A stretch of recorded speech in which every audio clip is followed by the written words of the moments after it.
In early 1961, South Korea was in deep political crisis. Prime Minister Chang-myun's democratic government struggled with economic instability and social unrest. Unemployment soared to 23%, and daily protests paralyzed Seoul. The military, led by Major General Park Chung-hee, viewed this chaos as proof of democratic failure. U.S. intelligence reports noted growing communist sympathies among protesters, fueling military concerns. This volatile mix set the stage for intervention. From March 1961, Park Chung-hee's faction held clandestine meetings at Army HQ in Seoul. Declassified documents reveal they drafted revolutionary pledges to justify overthrowing the government. Key targets included the National Assembly and media outlets.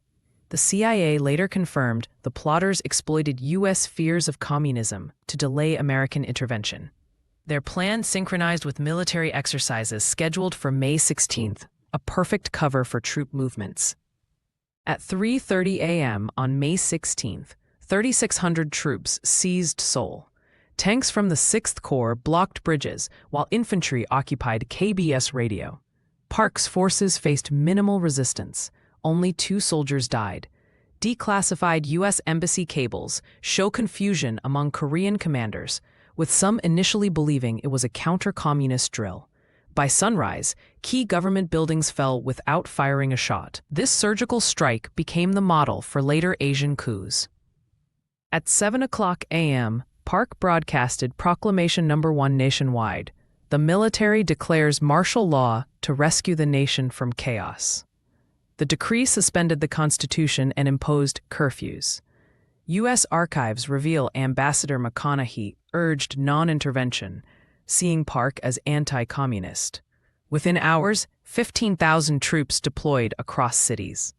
The Korean Central Intelligence Agency, KCIA, was secretly founded that same day, the first step toward institutionalizing control. On May 18th, martial law authorities dissolved the National Assembly. Troops barred 175 lawmakers from entering. Only 28 pro-junta members retained advisory roles. The Supreme Council for National Reconstruction, SCNR, replaced all elected bodies. CIA memos noted Park's selective arrests, 2,000 politicians and activists detained, but business elites were spared. This calculated move ensured economic continuity while eliminating political opposition. The junta launched national reconstruction propaganda by June 1961. Textbooks were rewritten to portray the coup as patriotic salvation. CIA files show $2 million was spent monthly on pro-military media. Park's photo appeared in 83% of newspaper front pages that year. Farmers received radios pre-tuned to state broadcasts, a tactic later copied by Saddam Hussein. This psychological operation secured temporary public acquiescence. Martial law enabled mass arrests under anti-communist law revisions.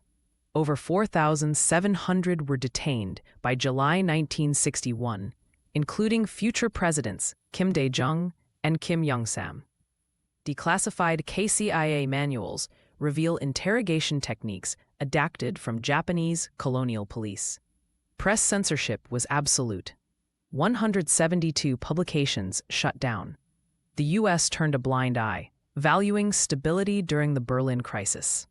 This repression became systemic, lasting decades.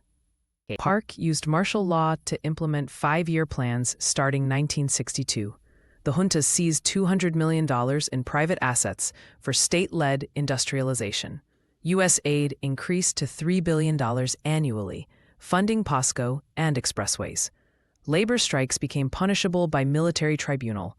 Worker wages froze at 30 cents per hour. This authoritarian development model achieved 9% annual growth, but entrenched corruption. The miracle on the Han had dark foundations. Despite initial hesitation, President Kennedy recognized Park's regime by November 1961. Declassified NSC documents show the U.S. prioritized containing communism over democracy. Park visited Washington in 1965, securing military aid for Vietnam deployments. Japan normalized relations that year, investing $800 million. This foreign support legitimized the junta, enabling Park to amend the constitution in 1963, transitioning from martial law to civilian dictatorship. The 1963 presidential election, overseen by ex-junta members, elected Park with 46% votes. U.S. observers noted ballot stuffing in rural areas. The new constitution granted emergency powers copied from martial law decrees. Park's Democratic Republican Party won all subsequent elections until 1979. Thus, the May 16th coup didn't end with lifted martial law. It became Korea's governance model. This template influenced dictators from Marcos to Pinochet.